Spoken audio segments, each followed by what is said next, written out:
CBSE নিজাববীয়াকৈ অনুসন্ধান চলাইছিল আৰু অনুসন্ধানত দেশৰ 20খনকৈ শিক্ষা অনুষ্ঠানৰ ইতিমধ্যে স্বীকৃতি বাতিল কৰা দেখা গৈছে আৰু বজালীৰ যি শ্ৰীৰাম একাডেমী আছে আৰু দুলাল তালুকদাৰৰ পৰিচালনাত যি গুৱাহাটীৰ চাইৰেন্স একাডেমী আছে চাইৰেন্স একাডেমীৰো ইতিমধ্যে স্বীকৃতি বাতিল কৰা দেখা পোৱা গৈছে আৰু বজালীৰ যি শ্ৰীৰাম একাডেমী আছে শ্ৰীৰাম একাডেমী আমি প্ৰাপ্ত খবৰ মতে যি 11 আৰু 12 আছে 12ৰ ইতিমধ্যে স্বীকৃতি বাতিল কৰা দেখা পোৱা গৈছে আৰু বিভিন্ন সময়ত আচলতে এই শ্ৰীৰাম একাডেমীৰ বিৰুদ্ধে বিভিন্ন অভিযোগ উত্থাপিত হৈ আহিছিল বিভিন্ন শিক্ষা অনুষ্ঠানৰ পৰা আচলতে এই বিদ্যালয়ত আচলতে পৰীক্ষা দিবলৈ ভুৱা শিক্ষাৰ্থী আহে আৰু বিভিন্ন আচলতে ভুল তথ্য দাখিল কৰিছিল শিক্ষানুষ্ঠানসমূহে আৰু তাৰ পৰিপ্ৰেক্ষিতত যি বজালীৰ যি আচলতে পাঠশালাস্থিত শ্ৰীৰাম একাডেমী আছে শ্ৰীৰাম একাডেমীৰ 11-12 বাতিল হোৱাৰ লগতে স্বীকৃতি বাতিল হোৱাৰ লগতে অধনমিত হৈছে মোৰ লগত পাঠশালা আঞ্চলিক ছাত্ৰ সন্থাৰ সভাপতিগৰাকী আছে তেখেতৰ পৰা জানিম আচলতে পাঠশালাবাসীৰ বাবে এক লজ্জাজনক কথা কিয়নো শিক্ষানগৰী বুলি কোৱা হয় এনেধৰণে আচলতে ভুল তথ্য দিয়াৰ কাৰণে CBSE ইতিমধ্যে বাতিল কৰা দেখা পোৱা গৈছে কি ক'ব এই ক্ষেত্ৰত সমগ্ৰ ঘটনাটো আচলতে পাঠশালা আঞ্চলিক ছাত্ৰ সন্থাই ধিক্কাৰ জনাইছোঁ শিক্ষানগৰী হিচাপে বিভিন্ন ধৰণৰ ব্যক্তিগত হওক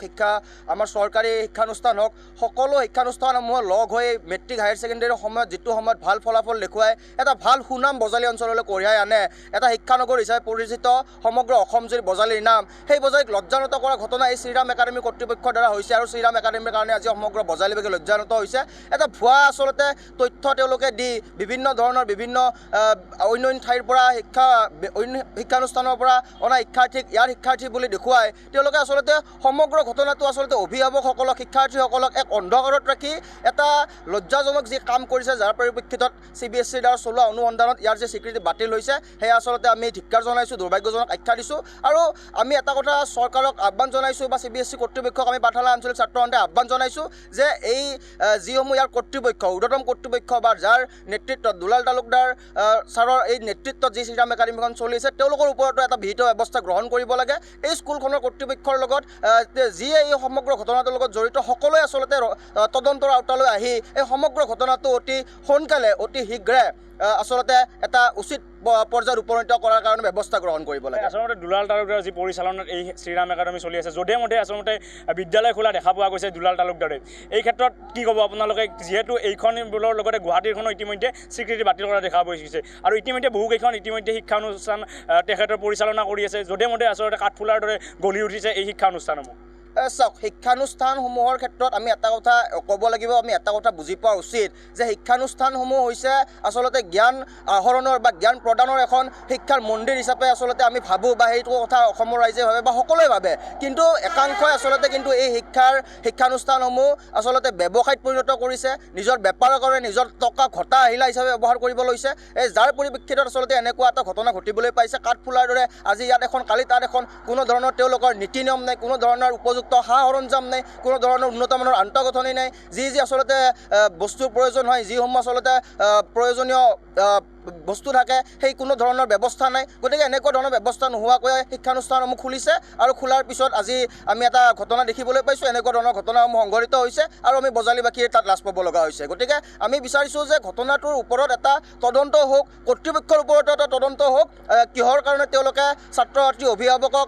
জীৱনৰ লগত হেতালি খেলিলে অভিভাৱকসকলক ছাত্ৰ ছাত্ৰীসকলক অন্ধকাৰত ৰাখি এনেকুৱা ধৰণৰ কাম কৰিলে এই সমগ্ৰ বিষয়সমূহৰ ওপৰত এটা উচিত তদন্ত ঘোষণা হওক আমি তাকে কামনা কৰিছোঁ হয় মৃন্ময় পাঠক এই মুহূৰ্তত আপোনাক ধন্যবাদ জনাইছোঁ আৰু দেখিবলৈ পোৱা গৈছে অসমৰ দুখন বিদ্যালয়ৰ নাম আচলতে চৰ্চাত আহিছে তালিকাত আছে দিছপুৰৰ চাই আৰ্নেনেছ একাডেমী আৰু সমান্তৰালভাৱে বৰপেটাৰ শ্ৰীৰাম একাডেমীৰ মৰ্যাদা অৱনমিত কৰা হৈছে আৰু কেন্দ্ৰীয় মাধ্যমিক শিক্ষা বোৰ্ডৰ যি কঠোৰ পদক্ষেপ এই কঠোৰ পদক্ষেপৰ কথা ইতিমধ্যে আমি প্ৰতিদিন আমাৰ দৰ্শকসকলক জনাইছোঁ নীতি নিয়ম ভংগৰ বাবে দেশৰ 20খন বিদ্যালয়ৰ স্বীকৃতি বাতিল কৰা হৈছে আৰু এই 20খন বিদ্যালয়ৰ স্বীকৃতি বাতিল কৰাৰ ভিতৰত অসমৰ দুখনকৈ বিদ্যালয় আছে এখন বিদ্যালয়ৰ স্বীকৃতি সম্পূৰ্ণৰূপে বাতিল কৰা হৈছে আৰু তাৰ বিপৰীতে বৰপেটাৰ যিখন শ্ৰীৰাম একাডেমী আছে সেই একাডেমীখনৰ যিটো একাদশ আৰু দ্বাদশ শ্ৰেণীৰ পাঠ্যক্ৰম আছে সেই পাঠ্যক্ৰমৰ ক্ষেত্ৰত কিছু কঠোৰতা দেখিবলৈ পোৱা গৈছে অৰ্থাৎ মৰ্যাদা অৱনমিত কৰা হৈছে আৰু দেখিবলৈ পোৱা গৈছে ৰাজ্যৰ বিভিন্ন প্ৰান্তত বৰ্তমান সময়ছোৱাত একাংশ ব্যৱসায়িক প্ৰতিষ্ঠান যিধৰণে গঢ় লৈ উঠে ঠিক তেনেধৰণে শিক্ষাও এক প্ৰকাৰ ব্যৱসায়লৈ ৰূপান্তৰ কৰিছে একাংশ লোকে যাৰ ফলশ্ৰুতিত ছাত্ৰ ছাত্ৰীসকলৰ শৈক্ষিক ভৱিষ্যতৰ প্ৰতি কিছুমান ভাবুকি আহি পৰিছে প্ৰশ্নৰ সৃষ্টি হৈছে আজিৰ তাৰিখত এইসকল ছাত্ৰ ছাত্ৰী যিসকল ছাত্ৰ ছাত্ৰীয়ে সেই দুখন বিদ্যালয়ত অধ্যয়ন কৰি আছিল সেইসকল ছাত্ৰ ছাত্ৰীৰ ভৱিষ্যত কি হ'ব তাৰ প্ৰতিও আচলতে বিভিন্ন ধৰণৰ প্ৰশ্ন উত্থাপন হৈছে এইটো একো চিন্তাৰ বিষয় নহয়। আমি অলৰেডি এইটো বস্তু হায়াৰ অথৰিটিজৰ লগত আমি কথা পাতিছোঁ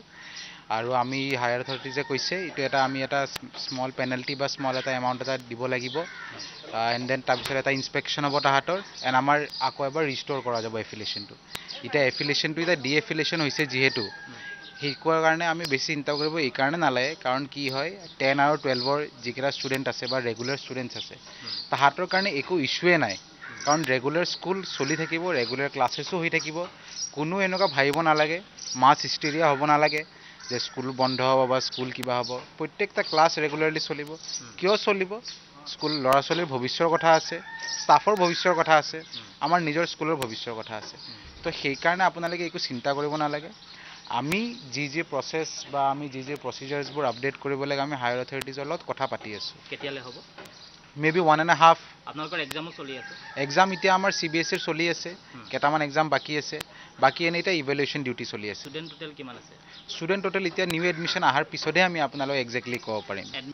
22 বছৰ আমি যদি খালি ইফালে কৰি থাকিলে 22 বছৰ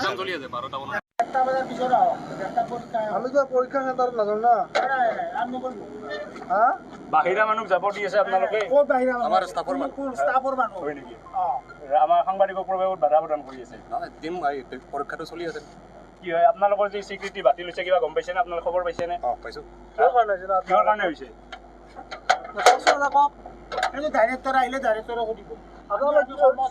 আপোনালোকে সেইকাৰণে আপোনালোকে কাৰ নিৰ্দেশত বাধা প্ৰদান